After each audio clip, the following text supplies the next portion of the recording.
the reason why James Lindsay has picked up steam, it's like, how can something so moronic and so clearly manipulative and deceptive pick up steam?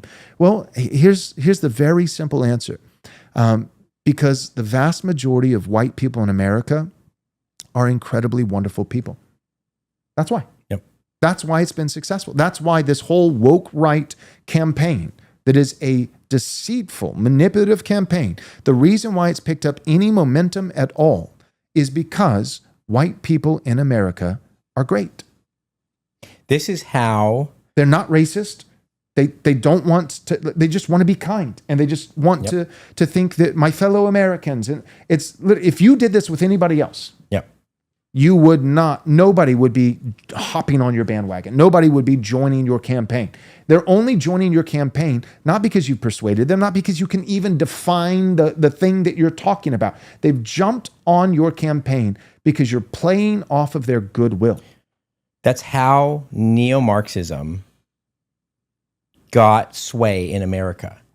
It was because one of the tactics of the neo-Marxists who came in and through the institutions, it was explicitly stated, Americans are kind, compassionate people, play on that and use that to their detriment because they will want to believe you, they will want to sympathize, they will want to, and this was happening in the 40s and 50s, and this was an intentional tactic that the neo-Marxists used to gain ground and to get their claws into the American society. It was intentionally by going after the goodwill and the good nature and the just the general disposition to consider other people's needs and hurts and situations and perspectives that was in the American ethos at the time. Right.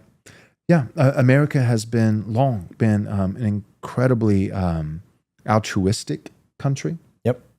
Sympathetic country. We're talking about a country which, for the record, I actually wish this wasn't the case. I wish that we had ended slavery another way. Mm-hmm. But we're talking about a country that was willing to end slavery at the cost of 650,000 of its sons bleeding out and dying. Right. We're talking about an incredibly benevolent people, an incredibly benevolent people. And so here's the irony.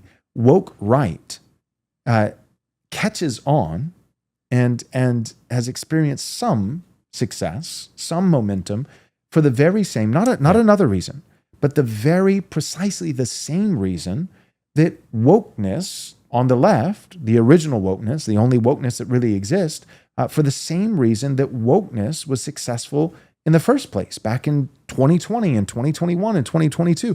Woke right is picking up some steam for the same reason that woke picked up steam in the summer of George Floyd. Right. Why? Because the only reason that wokeness worked, it wasn't just because it wasn't a better argument. It wasn't all 13% of black people in the nation joined as one, and that was enough to make every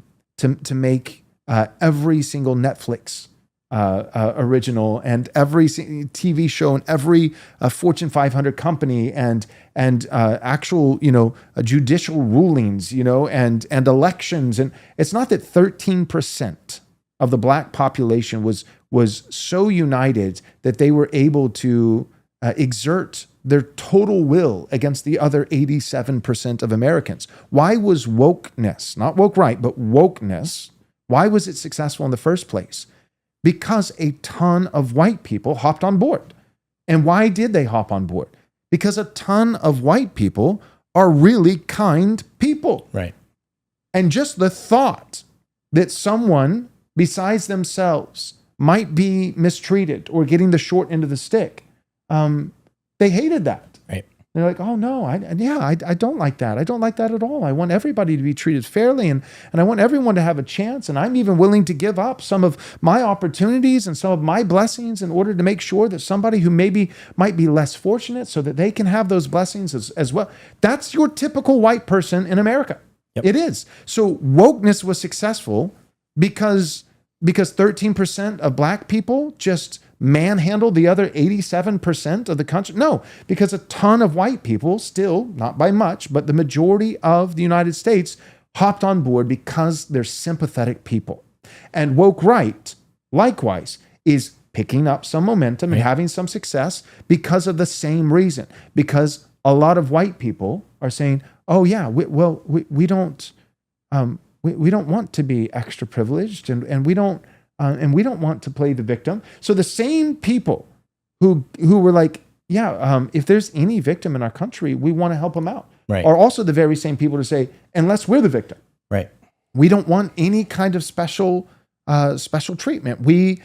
Because that might disadvantage or be unfair to others who are not like us." That's how your average white American thinks. Again, going back to the graph, I wish we had it, but the average white person, the way they perceive themselves and their group, their in-group, in comparison with how they view blacks, how they view Hispanics, and how they view Asians, it's just a straight line. It's just a straight line. They think everyone's the same. Everyone's the same.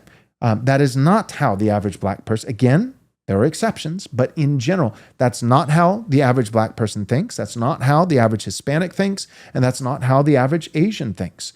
Every other group, ethnic group in America, has a strong in-group preference. They will place themselves on one end of the spectrum, that is the end that is most favorable, and everyone else will be, there'll be a pretty wide chasm between their group and all the other groups, except, with one exception, white people. White people.